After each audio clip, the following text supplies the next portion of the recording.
కష్టాలు వచ్చినాయి అనుకున్నాను. చిచ్చి మీరు సిగ్గుపడకండి, చచ్చిపోవాలనిపిస్తుంది. అన్న ఒకసారి ఇది పట్టుకో ఇట్రా. ఏంటి ఇప్పుడు అసలు నీకు ఎందుకు ఇవన్నీ ఎందుకు అలా? చిలాడి యాక్షన్ చిలాడి రెడీ ఓకే బ్రదరు వెళ్ళి బండి స్టార్ట్ చేసి రేజీ.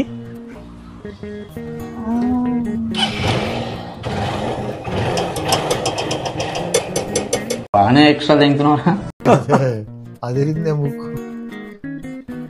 అంకుల్? నిజంగానే ఆంటీ కొట్టినట్టే ఉంది ముక్కు మీద.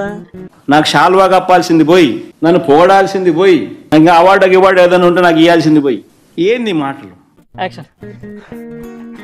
अब बोलो रे आधे का बच्ची को परसों कपड़ा मॉल షాపింగ్ మాల్ గోయి నేను కావాలని మాట్లాడిన నా తలరాత. ఈ మాట మాట్లాడాలి, జనంతో ఇలా దింగులు తినాలని రాసి ఉంటేనే తింటాను.